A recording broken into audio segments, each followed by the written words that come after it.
Não ter esse alinhamento claro, né, de expectativa, para mim, essa é o maior erro que pode acontecer, né, para o projeto não ser um processo realmente dentro da empresa, e sim ser só aquele plano de cargos e salários de gaveta.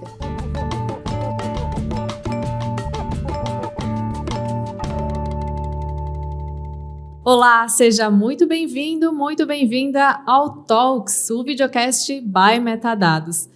Pois é, aqui a gente tem as melhores histórias para o RH. Eu sou Renata Zanata, sou jornalista e host por aqui. E para você que está só nos escutando, eu sou uma mulher de pele clara, cabelos castanhos de comprimento médio, hoje estão presos em um rabo de cavalo, tenho olhos castanhos também, nariz médio, boca pequena. Hoje estou vestindo uma blusa em tom nude, com um blazer por cima, um blazer preto com detalhes floridos, coloridos e calças jeans. E estou ambientada aqui no estúdio, onde tem uma bancada na minha frente. Na frente da bancada tem um letreiro luminoso escrito RH. Na minha direita tem um vaso com uma planta de outono. Na minha esquerda tem prateleiras com alguns objetos, livros. E atrás de mim tem quadros representando pessoas. E hoje a gente vai falar sobre um tema que impacta diretamente na transparência, na motivação e também na segurança jurídica das organizações. Pois é, a gente vai falar sobre cargos e salários. E quem me acompanha aqui no estúdio hoje para mediar o nosso bate-papo é a Flávia Noal, também jornalista. Seja muito bem-vinda, Flá. Muito obrigada, Rê. Um prazer estar aqui de volta ao Talks para a gente falar sobre esse assunto que tem um impacto em diversas áreas do recursos humanos, do RH. Então, hoje a gente vai estar focado nisso. E eu sou uma mulher de pele clara, cabelos castanhos na altura logo abaixo dos ombros, tenho olhos pequenos e castanhos, nariz grande, a boca média com um sorriso largo. Hoje estou com um vestido na cor rosa antigo. E para deixar a nossa bancada aqui ainda mais especial, ela que tem uma trajetória sólida em RH e um olhar muito técnico sobre os desafios da estruturação de cargos e salários. Hoje, atuando como consultora de solução da Metadados, Rosemary Quadros, muito bem-vinda. Obrigada, Rê. Um prazer estar aqui, pessoal. Então, espero contribuir, né, que a gente possa ter um bate-papo bem bacana e bem instrutivo, que a gente construa junto algo bem legal. Então, sou uma mulher, né, de pele clara, tenho olhos grandes, nariz e bocas mediano, e hoje estou usando uma camisa azul e tenho cabelo longo e com mechas também. E a gente não para por aí, porque vai se conectar por videochamada aqui com a gente o Paulo Ayrton Santos, especialista em remuneração estratégica e gestão de pessoas. Paulo, seja muito bem-vindo. Boa tarde a todos. Muito obrigado pelo convite. Meu nome é Paulo Santos, eu trabalhei há muito tempo como gestor na área de RH, como uma colega também, né? Só decidi colocar consultoria nessa área, com essa especialidade, justamente para ajudar meus colegas de RH e os empresários vamos dizer assim, a tirar os mitos sobre esse assunto, né? Um assunto que, claro, que ele traz algumas dúvidas, mas tem muito mais mitos do que verdades. Então, a minha intenção hoje é compartilhar com vocês o meu conhecimento. Eu trabalho praticamente em todo o Brasil, em todos os segmentos, então todos os participantes vão poder, vamos dizer assim, conhecer também um pouco mais, né, desse conhecimento que tem.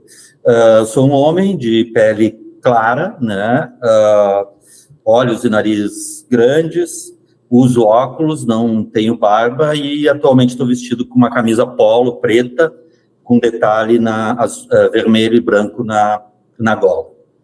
Perfeito. E para aquecer aqui o nosso bate-papo, eu vou trazer aqui para o nosso cenário 2 personagens fictícios. Tá bom. Mas que talvez você, aí do outro lado, já conheça de perto ou até já viu circulando aí pela sua organização.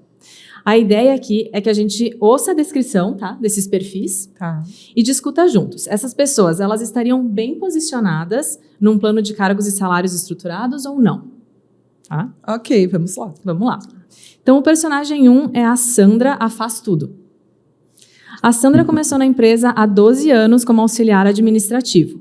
Com o tempo, assumiu responsabilidades do financeiro, depois do RH. Hoje cuida do atendimento, ajuda na organização de eventos e até resolve problemas de TI quando o sistema cai.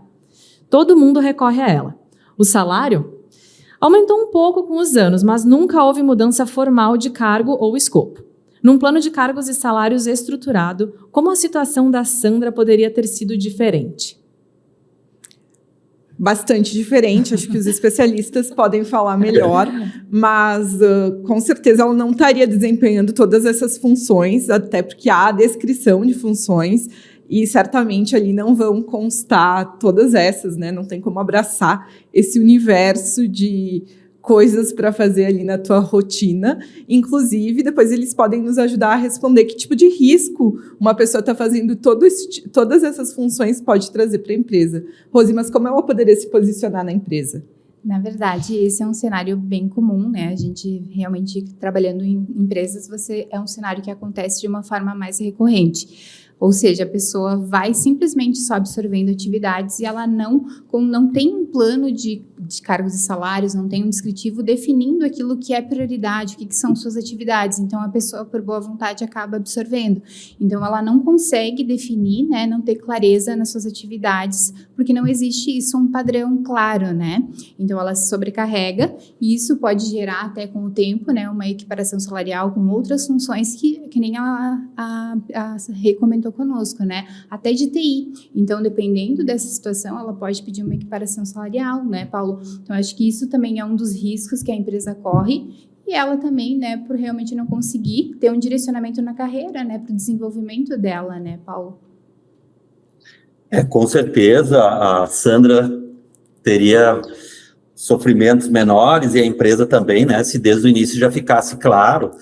E a gente que trabalha com isso há bastante tempo, e inclusive ministra aula sobre isso, né? Então é bom a gente entender bem claro, né, que um cargo ele é composto primeiro de atividades, depois de funções, que esse grupo de funções vai dar um cargo. Então seria muito, né, tendo isso estruturado, ficaria claro para todo mundo, né, que esse chamado desvio de função, que às vezes atemoriza, né, as pessoas, é justamente por isso. Como você não está estruturado, há essa confusão de atividades com funções e com cargos, né? Que é bem claro que um grupo de atividades é uma função e um grupo de função é um cargo. Como as empresas não têm isso estruturado, aí leva a interpretações, né? Então, isso é fundamental aí que tanto a empregadora da Sandra como a Sandra já tivessem claro isso desde o início do contrato, né? E isso formalizado, então, deixaria uma série de dúvidas descartadas, vamos dizer assim. Mas, Paulo, também é muito comum que as empresas tenham um plano de cargos e salários, mas que na prática isso não funcione. Ou seja, tem lá o escopo de atividades que o funcionário, o colaborador tem que desenvolver, mas na hora de aplicar, na hora de fazer, isso não acontece. Eu até, dos meus clientes, meus alunos, meu público das minhas palestras, eu digo assim, não tratem como programa de cargos e salários, e sim como processo de cargos e salários, né? Porque é muito comum tu chegar nas empresas e dizer, olha, onde é que está isso? Está na gaveta, não está na... tu tem toda a razão, é como trata isso, né? Não pode tratar isso como, eu já tenho aqui, eu já fiz, ou eu já... Não, isso é uma coisa como qualquer outro processo na empresa. Se tu não retroalimenta, etc., ele vai se desatualizando, né?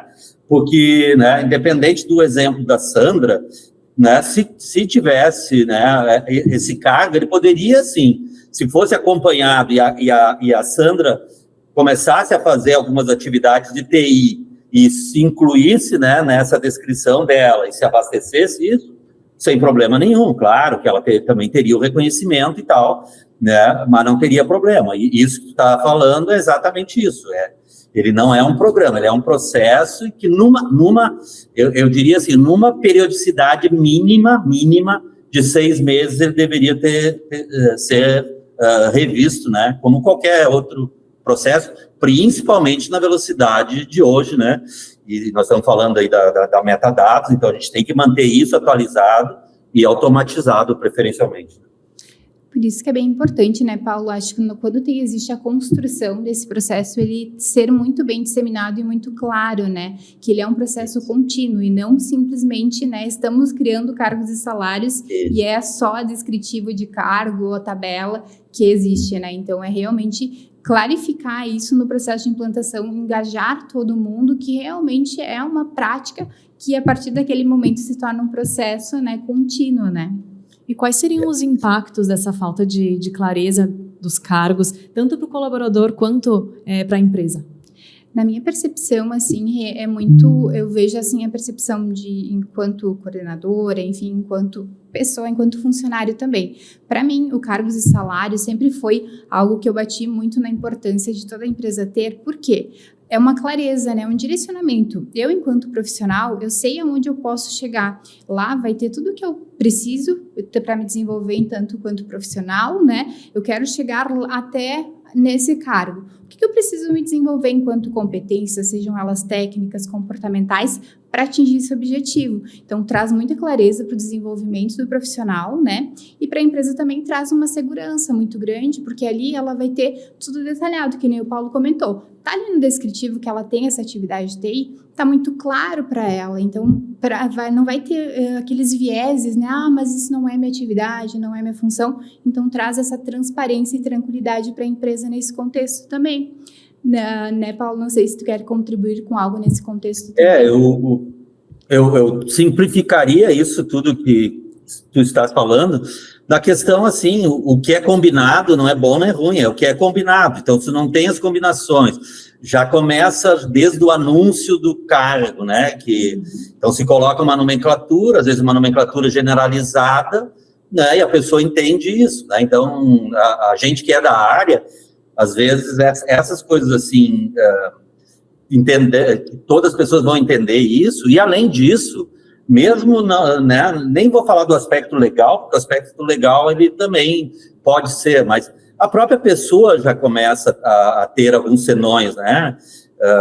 Eu costumo brincar assim, né? Começa com a síndrome do QEC, né? O que é que eu ganho com isso se eu fizer alguma coisa, né? Então, eu acho que essa questão, assim, de combinações não bem feitas, não formalizadas. Eu sempre digo assim, não ter uma política também é uma política, né? Agora, você não ter uma política numa área tão sensível, que eu digo, né? Porque nós estamos falando de uma série de coisas, né? Que nem ela falou, estamos falando de competência, estamos falando de entrega, estamos falando de cargo. Então, isso, o que eu posso falar para ela, olha, o teu cargo tem isso tudo, tu vai fazer tudo, e não formalizo isso, então pode ter esse aspecto tão debatido, né, que é a questão da comunicação. Ah, mas isso é um problema de comunicação, não. Né, quando você contrata uma pessoa que tem bem claro o que ela vai fazer, o que ela tem que entregar, em que período ela tem que entregar, é o combinado. Não é bom nem ruim, é o que você contratou, né? Só que isso não é a realidade de uma empresa que não tem isso. Olha, mas quando eu fui recrutada, me falaram isso. Quando eu fui falar, disseram aquilo. Agora, se você tem lá, desde o início, a pessoa recebe, ela assina e tal, ela não vai nem contestar aquilo. Ou pode ser que ela esqueça, né? Mas você vai lembrar ela. Olha, lembra quando na integração nós falamos, nós apresentamos. Então, essa é a importância da formalização, né? Rosi, mas também queria até esclarecer com vocês como porque eventualmente alguém pode ser chamado para fazer uma tarefa que está fora do seu escopo, mas é uma situação eventual. Isso também é um problema de desvio de função, por exemplo, ou isso pode acontecer? Na minha percepção, assim, nos cenários que eu trabalhei, como não é eventual, não é uma ação contínua, na minha percepção é algo pontual, né? A gente também não vai dizer simplesmente, leva essa água aqui, Flávia. Não vou fazer, não é minha função. A gente não pode seguir ao pé da letra tudo nesse contexto, né? Minha interpretação nesse sentido, Flávia. Eu acho que são coisas que têm aquela habitualidade, né? Eu acho que quando tem a habitualidade, ele gera essa questão do realmente faz parte da tua função. Então, realmente pode, lá na frente, dar uma questão de equiparação. Não sei se é o teu entendimento nesse aspecto também, Paulo. Eu acredito, assim, que... e até a gente usou muito, né?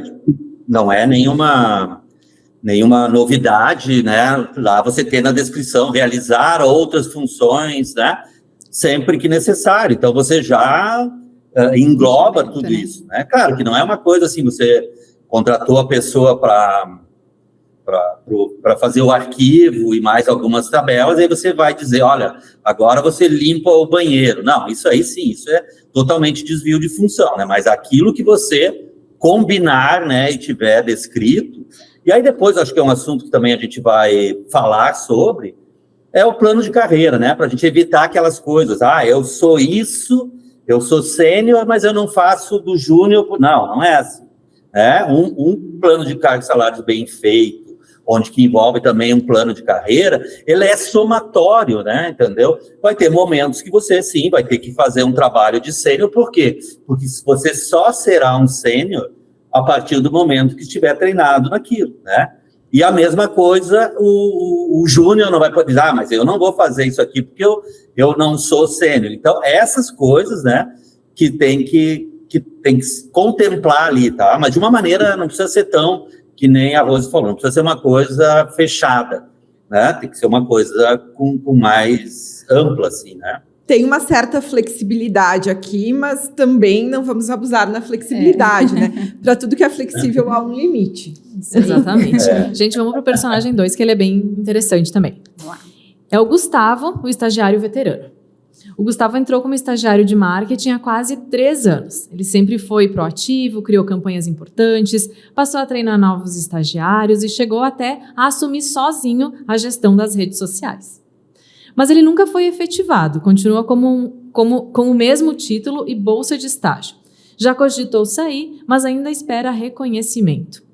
Esse tipo de estagnação seria reflexo do quê, gente? Falta de plano, de gestão, o que vocês acham? Até chutaria que isso é mais comum com as funções júnior. É muito comum que as empresas contratem alguém na função júnior e mantenham essas pessoas por anos e anos como júnior, nunca proporcionando que elas consigam evoluir ali dentro do plano de carreira.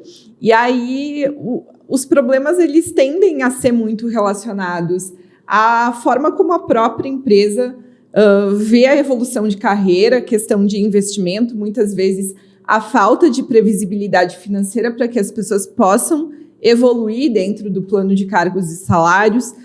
Tem também uma questão de gestão, o fato de que muitos gestores estão desconectados dos planos de carreira, plano de cargos e salários, então eles não veem como uma atribuição a qual eles têm, eles dão um grande valor, assim, então eles deixam as pessoas lá estagnadas nas suas funções, cumprindo sempre, né, mais funções, na verdade, mas parados como júnior ou como estagiário, aqui com o nosso exemplo. Então, acho que esses são 2 aspectos bem relevantes. Quais outras contribuições?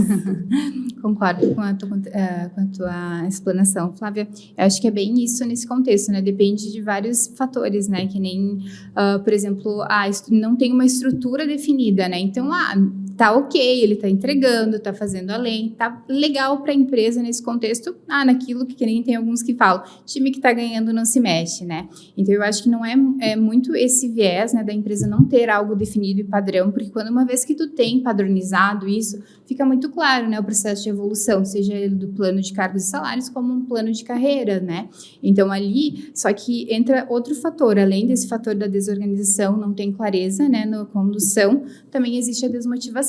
Isso é um fator que várias pesquisas apontam, né, que esse é um dos fatores que realmente é o maior desmotivador de um profissional a buscar outra oportunidade, essa falta de reconhecimento, seja no estagiário, seja no júnior, pleno e sênior.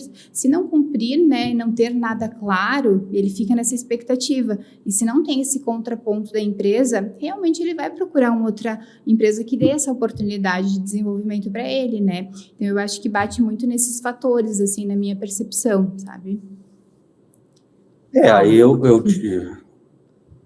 diria que aí tem um erro no Gustavo aí, pelo que foi colocado, até onde foi colocado, tem um erro de conceito, né, de estrutura, que é o uso do estagiário para uma função. Não, trainee, estagiário, já está dizendo, né? O nome, claro que eu concordo com todos vocês, de que o melhor acesso que tem é esse, né? O melhor acesso é trainee, é estagiário, isso a gente sempre pratica. O problema é que eu não posso passar da dose, né? Então, se a pessoa começa a adquirir as competências, adquirir a experiência, adquirir e fazer a entrega, né? Por isso que tudo tem que estar combinado. Olha, vou ter um estagiário, até tanto tempo ele vai ser isso, né? Podendo, até a própria lei do estagiário já diz algumas coisas, né? Claro que eu não vou nem citar isso, mas a utilização dele para fazer algumas tarefas, não tem dúvida. Qualquer um de nós, né? Estou aqui fazendo trabalho já de um júnior, que nem ela falou, e pagando bolsa de estagiário para pagar menos. Então, o Carlos, ele é justamente para isso. É uma coisa que... atualmente, né, o pessoal não se dá conta, assim, né, mas o Cargos e Salários, ele tem 2 estágios bem diferentes. Um estágio até 94, quando era um período inflacionário, onde que tudo se passava para o preço do produto ou do serviço, e a partir de 94. Então, é essa diferença, né, que eu quero colocar para todos, a nossa audiência, e para vocês, que é uma grande divisão. Então, se eu tenho uma parte salarial, que nem a pessoa falou, remuneração, o salário é puramente econômico, né? O profissional de RH, ele tem que saber, né, não ficar só dizendo assim, olha, mas esse profissional recebe tanto, ou porque é o mercado, ou porque é a falta de mão de obra. Isso não, a primeira coisa que nós temos que fazer para ajudar nossas empresas é ver se aquele profissional está se pagando ou não, né? E remunerar ele conforme isso. Nós não fizemos nem isso, né? Então, nós temos que realmente garantir lá para que o nosso empregador, né, ele tenha uma certeza que o profissional está se pagando ou não se pagando. E no caso do estagiário, está se usando uma forma, né, de não pagar encargos para a gente... aí não está se praticando o que se deveria praticar. E como a gente faz para começar a montar um plano de cargos e salários? Quais são os primeiros passos? Porque eu fico ouvindo, assim, vocês, eu fico imaginando, é um processo longo e difícil, eu imagino, porque tem que mapear todos os cargos, as funções, as atividades que as pessoas desempenham e, a partir disso, fazer também a divisão aí das tarefas, o que cada um vai fazer, ver se está certo, se não está certo. Tudo isso é um trabalho doloroso. Como que vocês poderiam ajudar o Gustavo? Paulo, eu não sei se tu quer começar e depois eu contribuo. Como depois tu complementa aí, porque como eu faço isso desde sempre, né? Então, para mim, tudo no mundo, né, como na informática, como maneira de vender, de produzir, etc., houve uma evolução muito rápida, tá? A nossa área, eu não sei porquê, tá? E nem quero desenvolver nenhuma tese agora, mas ela repete modelo, ela não evolui, né? Então, tem algumas coisas que a gente aprende desde lá da graduação, né? Existe uma coisa chamada CBO, que é a Classificação Brasileira de Ocupações, que ela já te dá a base, entendeu? Então, se você quer ganhar tempo, quer ganhar um atalho, né? Você não precisa ficar inventando a roda, como a gente fazia lá nos anos 70, 80, 90, até 2000, né? A gente tinha lá, olha, vamos fazer uma descrição, então a gente tem 4 formas de fazer uma descrição. Eu posso entrevistar o profissional, eu posso entrevistar o gestor, eu posso mandar uma entrevista. Gente, isso não, né? Eu sei que talvez alguns vão dizer assim, Paulo, mas é isso que a gente faz. Mas não precisa isso. Já existe uma coisa chamada Classificação Brasileira de Ocupações, né? Que você quer ganhar tempo, você vai lá e pega. Olha, eu tenho aqui, né, a Rose, que é analista de cargos e salários, né? Lá já tem uma base. Eu posso chegar na empresa, né, e dizer, olha, do que isso aqui faz? Isso aqui ele faz, isso aqui ele não faz. Mas tem uma coisa aqui que ele não faz. Então, essa etapa que tu está colocando, que é a etapa chata, né, a etapa que todo mundo vai, mas não fez essa descrição, mas ainda isso não terminou, ela pode ser muito bem melhor conduzida, né? Mas, de novo, eu repito assim, isso é uma coisa que Claro, vocês vão dizer assim, mas tu faz só isso, então é mais fácil. Mas é justamente isso, tá? Então a gente tem que realmente pegar pessoas que já entendam, né? Que já faz, que tem esse atalho maior. E claro, né? Como todo mercado tem profissionais bem capacitados e tal, e tem profissionais nem tanto, né? Que te levam aquilo a tu ter um retrabalho que tu não precisaria. Mas não tem segredo nenhum, tá, gente? É você definir os cargos que já estão definidos, né? Um plano de carreira acima disso. As antigas avaliações, e eu falo antigas, né? Porque a Rose já matou a charada, né? O que é a charada agora? A charada é você ter profissionais competentes que entreguem resultados, pronto. Eu não vou lá fazer agora uma avaliação de cargos e salários com aqueles fatores do Pontes ou do Chiavenato de 1970. Olha, vou olhar dados confidenciais, isso não existe mais, né? Então, o que acaba acontecendo se você fizer uma coisa meio amadora, né? Você copia dados, copia a tabela, você atualiza a tabela. Enquanto assim, você vai dizer assim, por que um analista de financeiro recebe mais que um analista de RH atualmente? Herança daquele processo de avaliar, né? Hoje a gente acho que vai entrar nesse assunto, mas hoje não precisa mais isso. Você avalia as competências que ele tem e avalia a entrega. Antes você avaliava se ele tinha esforço físico, se ele tinha... Então isso, tá, colega? Isso já, vamos dizer assim, reduziu um tempo de implantação em mais de 50%, né? Então não é difícil, não tem segredo, né, para implantar. E eu costumo dizer assim, empresa que já não tem esse plano bem estruturado, ou é medo ou é desconhecimento. E o que é? É o medo gerado pelo desconhecimento. Mas me disseram que eu tinha que não sei o quê. Mas me disseram que eu tinha que fazer. Então, são coisas que, se você implanta com quem sabe, realmente você diminui esse tempo em muito tempo. Então, não é... E outra coisa que eu quero dizer para você, para todos nós, né?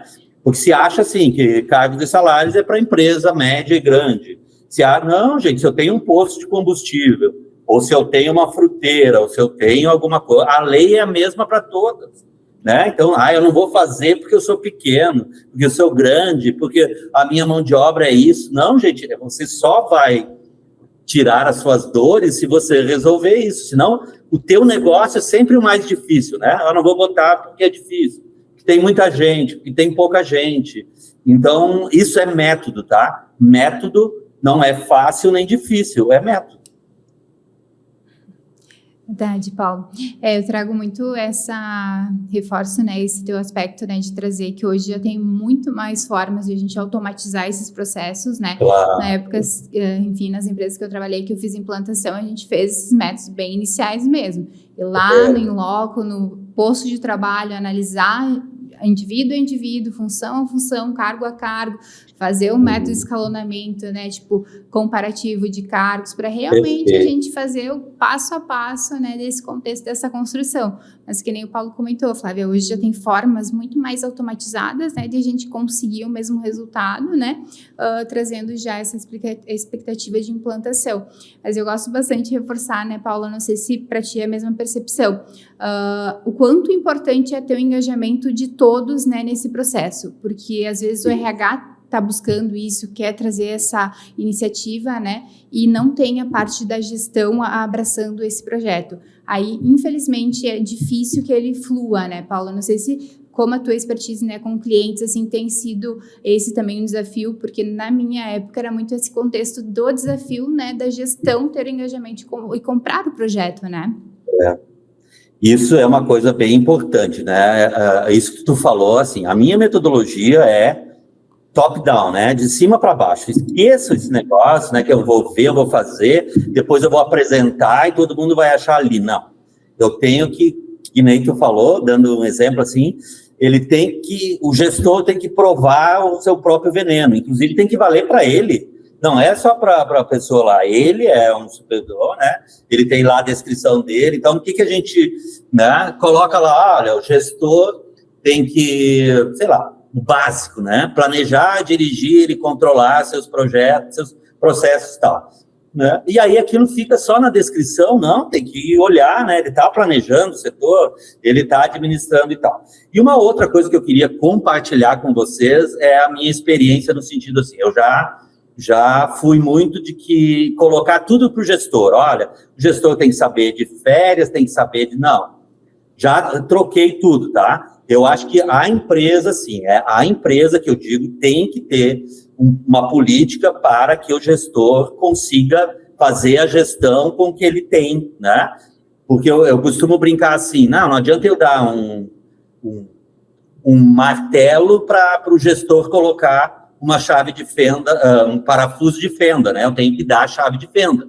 Então, eu tenho sim que fornecer políticas que o gestor consiga fazer, né? Porque senão ele vai lá e vamos chamar assim, o profissional lá, né? Solicita um aumento para ele não tem o que dizer, né? Diz assim, não, tu tá na faixa. O cara não sabe se a faixa é a BR-116 ou o que é essa faixa, né? Então, a gente tem que, sim, fazer as políticas, porém, treinar e capacitar, e se a gente entender que ainda o gestor não está, no início principalmente, né, bem documentado, talvez tenha que fazer por ele, sim, né? Coisa que eu achava no passado, não, mas peraí, isso aí é tu que tem que fazer, não. Ele tem tantas coisas, o gestor normalmente tem o cliente cobrando, ele tem a diretoria cobrando, ele tem tudo cobrando. Então, não adianta a gente também imaginar que ele é um super-homem, que ele sabe de cargos e salários, que ele sabe de férias, que ele sabe de tudo. Não, a gente tem que fazer uma política adequada ao momento e uma coisa, embora a gente imagine que no Brasil não exista isso, né? A gente tem que fazer uma coisa sustentável, flexível, bem elaborada, né? Porque, às vezes, a pessoa lá sob pressão, né? O líder sob pressão, então, por que ele começa a olhar aquela política para resolver o problema dele, né? Então, ele começa lá a jogar com as políticas. Então, você tem que fazer uma coisa bem flexível e estruturada para ele. Mas, na minha opinião, não... fecho totalmente contigo, é uma ferramenta, mas que alguém tem que estar administrando lá de uma forma assertiva, o que é difícil, né? O que é assertivo? É nem ser agressivo, né? E nem ser passivo. Isso é uma coisa que tem que desenvolver em quem vai usar essas ferramentas, né? Se o cara chega lá, eu quero um aumento, o cara diz assim, tu não merece aumento, tu deveria ir para a rua, não sei o quê. Ou ele sabe que a política de cargos e salários não permite isso, e ele diz assim, deixa eu falar com a Rose, né? Uhum. Aí já, o que deu, né? Aí passa a ser quem fez a política, então a gente tem que preparar essas pessoas, né? Com o plano A, B, C, né? Porque a gente é muito dinâmico esse mercado, né? E a gente está sentindo isso mais agora pela essa questão da mão de obra. Verdade. Rose, tu falou um pouquinho sobre a questão da motivação, que é ter um plano de cargos e salários, a pessoa saber para onde vai, traz motivação, e também é uma ação, muitas vezes, de employer branding, porque tem profissionais que optam por ir para determinada empresa porque tem plano de cargos e salários, ou porque sabe que o plano de cargos e salários funciona. Então, a gente fala aqui sobre como montar um plano de cargos e salários, a importância dele para a empresa, mas tem também uma ação direta sobre o funcionário. Com certeza.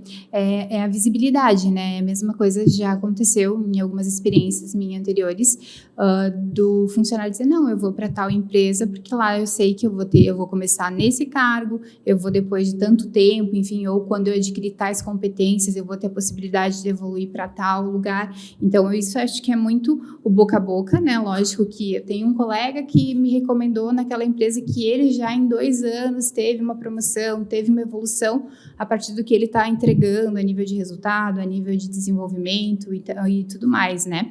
Então, eu penso assim, muito nesse aspecto que, para a empresa, é muito favorável isso, né? Muito positivo, porque é a forma que ela vai ser vista lá fora, seja pelos seus candidatos, seus funcionários que vão disseminar essa cultura, né, para os conhecidos, e também como ela se vende realmente, né, enquanto empresa que tem esse processo de desenvolvimento muito claro e transparente, né? Então, é meu pensamento nesse contexto. Paulo, não sei se tu se posiciona da mesma forma. Sim, sim. Só vou complementar a questão da motivação com estímulo, tá? A gente tem que entender que nós, humanos, todos, qualquer um de nós, a gente precisa de estímulos constantes, né? Então, se tu entra lá e o teu estímulo é o relógio ponto, começa mal, né? Ninguém quer isso hoje para uma pessoa, 8 horas e pouco de trabalho, sem razão nenhuma daquilo, né? Então, claro que um bom plano serve para isso, né? E sem dúvida, né? Não tem vendedor melhor do teu negócio do que quem trabalha lá. Isso não existe, né? Não tem a melhor propaganda no mundo que vai fazer isso. E aí tem o problema também de retenção, que nem a Rose falou, mas tem o problema de captação, né? Qual é o problema de captação? Então, isso que a gente sempre fala, né? Até parafraseando aqui Mário Quintana, ele diz assim, não corra atrás das borboletas, enfeite seu jardim que eles vão até lá. Mas o enfeitar não é só a festa do final do ano, não é só a rede social, é realmente um lugar que a pessoa diga, eu quero trabalhar lá. Olha como eu vejo nossos colegas sofrendo, né? Mas agora nós estamos recrutando e aí a pessoa ela quer a tua empresa como qualquer outra. Então, vocês vão notar isso. Quando a empresa tiver uma coisa estruturada, que alguém, né, for fazer uma entrevista, ou um candidato, ou uma apresentação da empresa, e você mostrar aquilo ali, né, como você está estruturado, né, você pode dizer para a pessoa voltar a semana que vem, que ela volta. Agora, se você vai lá, né, aquele mercenarismo, né, de isso por isso, do salário né, te dou o salário para me dar tempo da tua vida, isso aí, gente, não funciona mais. Então, o meu plano ali, ele tem que ser um plano realmente motivacional / estimulante, né, que eu consiga realmente fazer isso. Porque eu digo assim para a empresa, como é que tu faz, né? Tu traz o candidato aqui, tu mostra a empresa, tu manda ele voltar dali uma semana, o cara diz, não, se o cara quiser, ele já pode começar até na hora, né? Ou ele diz assim, olha, eu estou vendo lá no outro lugar, né? Então é sinal que ainda o teu modelo não está adequado àquilo que a empresa espera que esteja. Agora, do ponto de vista da legislação, quais são os riscos para uma empresa que não tem aí um plano, né, bem estruturado de cargos e salários? O principal risco, assim, que eu vejo, e assim, na realidade, né, das indústrias e empresas que eu já trabalhei, enfim, e acompanho também, é muito essa questão, né, tipo, da equiparação salarial, né, por exemplo, eu trabalho como assistente administrativo. Tem uma colega que também trabalha, só que ela tem outras demandas muito diferentes que fogem do nosso escopo, né? Então, daqui a pouco ela está fazendo algumas atividades que são direcionadas, né, para gestão, vamos pensar assim, a gestora saiu de férias, ela cumpre esse período dela, faz, né, todo esse processo na ausência dela. Isso pode impactar a empresa de uma forma, quando ela sair da empresa ou em algum momento ela pedir uma equiparação com o cargo daquela gestora, que ela fez aquele período, né, de trabalho, como se fosse, né, a função dela. Então, quando a empresa não tem isso muito claro, né, Paulo, é muito fácil, né, para a empresa ter um passivo trabalhista nesse contexto, né? Então, isso é um dos fatores, né, Paulo, que pode realmente acontecer. Eu diria que não, se você não tem nada, tudo é questionável, né? Então, esses exemplos que ela colocou, eles se somam a tanto outros, né? Você acaba indo para uma coisa que chega a beirar até o ridículo, no sentido assim, né? Tu vai lá, né? Vamos dizer que tenha isso, né? Então, tem duas coisas que eu quero só diferenciar. Uma coisa é equiparação, outra coisa é isonomia. Tem essas duas coisas que muitas vezes a gente não percebe, né? Mas a equiparação é assim, você não tem nada, e o que alguém lá, né, vai levar em consideração? Assistente com assistente, né? Mas não peraí, uma é assistente aqui, outra não tem nada a ver, né? Porque a equiparação salarial ela é bem clara, funções iguais, salários iguais. Ela é clara nesse sentido, né? Porém, tem uma série de outros quesitos que exclui essa equiparação, né? 2 anos de diferença, né? É um que seria o mais óbvio, né? Perfeição técnica, as atividades, né? Que nem te disse, tu tem lá um plano de cargos e salários, dizendo, olha, nós 2 somos assistente.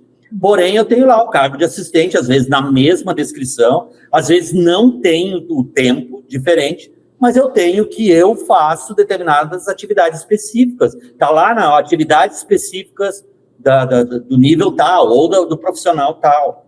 Então, essas coisas, né, sobre o aspecto legal, ela melhora tudo. E hoje em dia, eu digo assim, né, você não ter um plano desse formalizado. Lá atrás era obrigatório e ninguém fazia porque era obrigatório. E era um saco mesmo, né? Porque tu botou aquilo lá, tu ia ter que seguir, parecia serviço público, ó, o cara fazer. Hoje não, gente. Hoje não tem mais esse problema de fazer. Né? Se você faz um plano de carreira com requisitos e com avaliação, principalmente, né? Que nós não entramos aí, tá? Porque o que caracteriza uma equiparação é uma avaliação, né? Se você tem uma avaliação que eu sou melhor do que tu, não tem problema nenhum, né, de eu ter remuneração diferente. Agora, se eu não tenho nada, eu estou sujeito a qualquer coisa. E aí, depois, não adianta dizer, mas a justiça do trabalho é cruel, não sei. Cara, não adianta. Se você coloca uma empresa, te organiza lá no PCP, te organiza no comercial, te organiza dentro da área de recursos humanos também, não tem muito o que fazer. Henri, tem algumas questões aqui, acho importante a gente pontuar, que existe jurisprudência já apontando que um plano de cargos e salários serve para justificar diferenças salariais dentro das empresas. Tem a questão do relatório de igualdade salarial também, que tem que ser divulgado 2 vezes por ano. E pela lei da igualdade salarial, tendo um plano de cargos e salários, também é possível justificar as diferenças salariais. Então, esses são alguns resguardos que o plano de cargos e salários dá às empresas. Além disso, ter um plano de cargos e salários bem estruturado, bem feito, ajuda as empresas a olharem primeiro para a legislação e aplicarem ela corretamente. Com isso, vão evitar alguns erros, como uma disparidade salarial entre homens e mulheres, que não é permitida, dificultar a evolução de carreira de PCD, né, ou praticar algum tipo de discriminação, algum outro tipo de discriminação. Então, um plano de cargos e salários bem estruturado, ele resguarda a empresa também, porque oferece esse tipo de proteção. Primeiro tu olha para a lei e depois tu passa a aplicá-la justamente ali no teu plano de cargos e salários. Perfeito. Rose, Paulo, qual o principal erro, os principais erros que vocês já viram nas tentativas de implementar planos de cargos e salários? Na minha experiência, assim, eu trago muito essa narrativa da falta de comunicação e alinhamento de expectativa, enfim. Para mim, esse é o maior erro, assim, porque eu acredito que essa comunicação ela tem que ser fluida e clara entre todos os envolvidos. Então, às vezes, que nem a gente estava falando antes, o Paulo falou, não é mais o RH que faz o projeto e leva. Antigamente era assim, né? Então, tinha esse projeto, né? O RH criava esse processo e levava para a direção. Então, não ter esse alinhamento claro, né, de expectativa, para mim, essa é o maior erro que pode acontecer, né, para o projeto não ser um processo realmente dentro da empresa, e sim ser só aquele plano de cargos e salários de gaveta. Então, esse, para mim, é o maior erro, né, que pode acontecer nesse processo de construção. Paulo, não sei se tu quer contribuir com a tua experiência. Somando-se isso que tu comentou,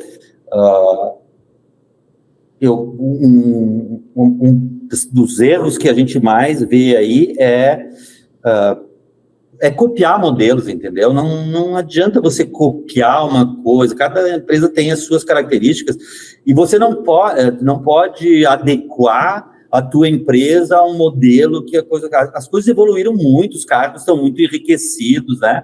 Às vezes até a própria nomenclatura não faz sentido mais, né? Uma vez... por exemplo, tem até cargos, essa função de auxiliar, né, ela praticamente deixou de existir. Antes você tinha lá um auxiliar que auxiliava, um assistente que assistia e um analista que analisava, né? Hoje, nem pelo porte da empresa, nem pelo processo da empresa, tu vai ter uma pessoa com essas coisas. Então, não dá mais para você... fazer uma coisa copiada e baseada. Você tem que olhar para a tua realidade e fazer. E uma coisa, só para complementar para vocês, um bom plano, né, um bom processo, ele traz no seu bojo essa parte legal acima do que, né? Ele traz acima, não é que você vai fazer para cumprir o legal. O legal vai ser uma consequência, né? Que tudo está ali. Se você tem as descrições bem feitas, o combinado não é caro, né? Se você tem o plano de carreira, se você tem os requisitos, se você tem, paralelamente você está cumprindo, vamos dizer assim, vamos dizer, está atendendo a legislação. Ela vem de arrasto, como eu costumo dizer, né? Mas você tem que resolver esse problema, que nem acho que fosse tu que comentasse, sobre a parte econômica, né? Então, não adianta, não tem profissional caro, profissional barato. Tem profissional que entrega pouco e profissional que entrega mais e tem que receber mais, que é a tão famosa meritocracia. Claro que tem várias formas de fazer, você não precisa fazer que nem antigamente, fazer uma tabela no meu plano de salários com aquelas amplitudes da época de inflação de 30% ao mês. Aí a gente está sendo amador, né? A gente pode fazer sim, mas a gente tem que cuidar. Eu costumo falar assim, até meio chulo falar, né? Mas a gente tem, nós, especialistas da área, não podemos fazer agiotagem com o profissional, né? Porque às vezes você faz uma coisa lá, simplesmente um crescimento matemático, estatístico, e não olha que eu posso estar efetivando uma pessoa e ele saindo de 9% para 12% de INSS, né? Ou ele saindo de 0% para 7,5% de imposto de renda. Então, vamos combinar, né, que a gente tem que também fazer todo o processo de remuneração. O plano de cargos e salários ele tem que ser uma coisa estratégica para quem paga e para quem recebe também.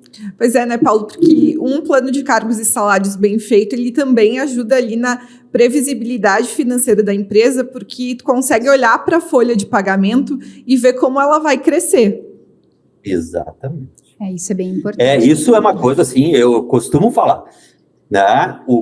Nós da área, ou quem é o responsável por isso na empresa, pela remuneração, vamos chamar assim, onde que cargos e salários continua, né, um dos componentes mais fortes, a gente tem que pensar que hoje em dia quem dita o preço de um produto ou mercado de um produto ou serviço, é o mercado, não é antes, né, nós aqui do RH, o que a gente fazia? Olha, ia lá para a entidade de classe, fazia uma conversa lá, olha, quanto tu está pagando, quanto tu está fazendo, e tal, e tu ia lá e convencia o nosso diretor da empresa a fazer um aumento para quem precisava, para quem não precisava. Agora você tem que ser cirúrgico, né? Por quê? Porque quem dita o preço é o mercado. Então, eu não posso ir fazendo isso, né? O que tu falou, a empresa precisa saber, olha, quanto vai custar a mão de obra na receita líquida da empresa, é isso, né? E aí eu tenho que ver que não é só o salário, a hora extra é sobre aquilo, né? O atestado é sobre aquilo, porque é muito bonito fazer o lado social, mas eu primeiro tenho que garantir o econômico, não adianta a gente querer imaginar que alguém vai dizer, olha, nós precisamos, mas por que nós precisamos pagar tanto? Não, é porque o mercado está pagando, ok, não vamos ficar, né? Mas também a gente tem que saber que a gente tem lá vamos dizer assim, um reizinho para atender, que é a empresa também, né? Que nos paga para fazer esse plano bem correto, né? Bom, e falando aí sobre organização, sobre segurança para o RH, eu quero fazer agora uma conexão bem importante. O Flow, olha só. E aí, RH, todo mês é um sufoco para fechar a folha? Então, para tudo. Tá na hora de você conhecer o Flow, o sistema metadados que faz a sua rotina de DP fluir. Com o Flow, você tem funcionalidades que agilizam a rotina do departamento pessoal. Você consegue, por exemplo, fechar a folha de pagamento em 10 minutos. Calcule as médias de férias por período aquisitivo. Aplique reajustes de salário futuros sem interferir nos cálculos atuais. Receba avisos na tela do usuário quando houver cálculos inconsistentes ou descumprimento de obrigações legais. Realize simulações de rescisões e férias. Gere relatórios que comparam encargos para evitar multas no e-social. Tenha mais praticidade com navegação em várias telas ao mesmo tempo. E tem mais, você recebe relatórios, incluindo os exigidos pelo Ministério do Trabalho em caso de fiscalização.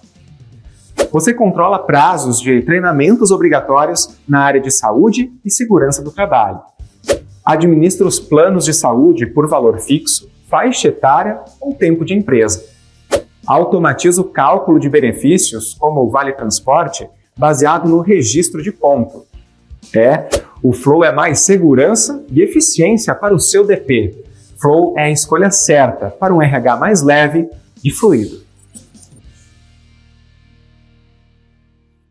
Para saber mais sobre o Flow e sobre as soluções aí da Metadados, acessa metadados.com.br e solicita lá uma demonstração. A gente vai deixar o link também aqui na descrição do vídeo, tá bem?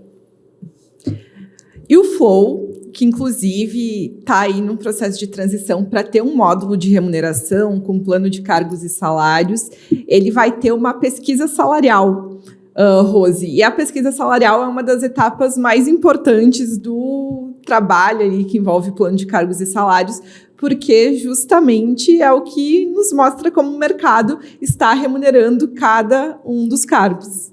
Não, isso é bem importante. A parte de pesquisa, né, Paulo, ela vem para realmente solidificar, né, uma construção. Porque a gente faz uma análise, né, interna do nosso cenário, né, de salários, mas como que a gente vai entender se realmente a gente está competitivo com o mercado? A pesquisa ela vai proporcionar, né, essa visão externa para realmente se a gente vai conseguir, né, manter os nossos colaboradores ou se a gente realmente vai perder eles, né, se a gente está praticando, né, a pesquisa salarial, ela vem a contribuir nesse contexto, né, ela é parte fundamental de uma construção de cargos e salários, porque sem essa referência, né, é impossível a gente realmente entender e ser estratégico para estar remunerando de forma adequada, né, então a pesquisa, ela faz muito sentido, né, e ela entra, né, nessa etapa, né, de construção, né, de bater essas informações, né, Paulo? Sim, essa referência, né, claro que a gente tem que olhar e não pode, vamos dizer assim, ficar à parte disso, né? Claro, mas para tomar a decisão que a gente tem que tomar, então, primeiro, a pesquisa é fundamental e a aplicação dela também né?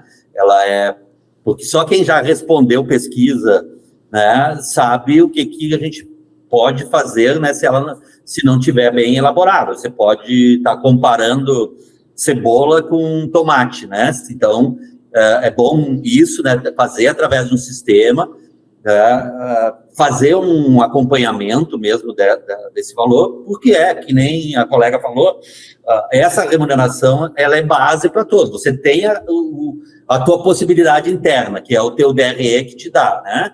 Tu tenha o teu mercado do que ele está falando, que tu tem que ser competitivo também no quesito mão de obra.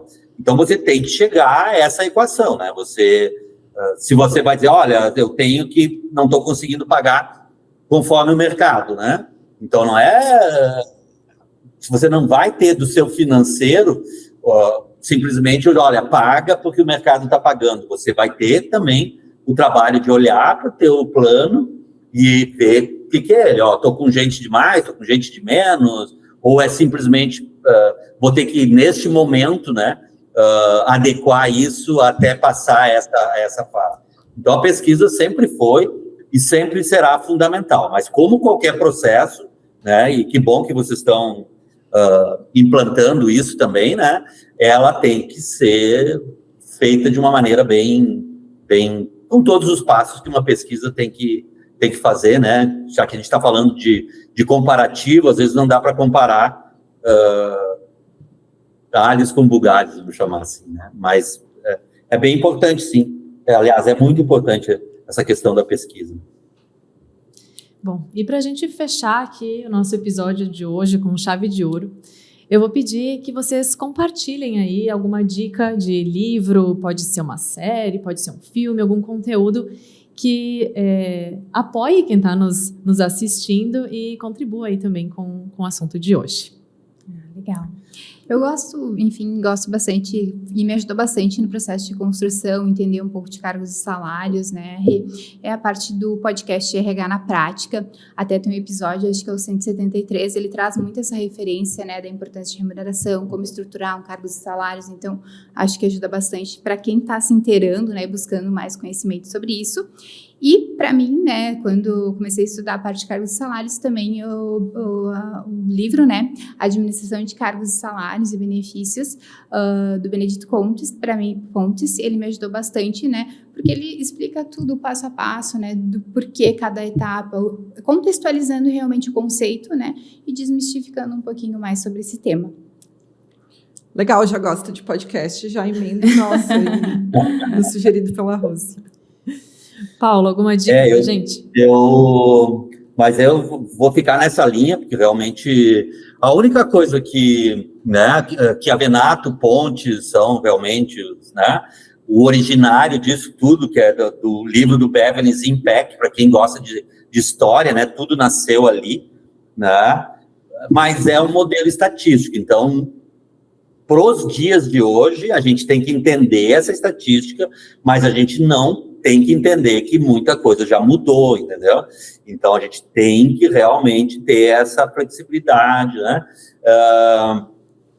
Essa questão de cada um que for agora implantar, né? Ou quem for ajudar a implantação, dar uma analisada para que a gente não cometa mais aqueles erros básicos da sobreposição que se tinha no passado, se escondia tudo, né?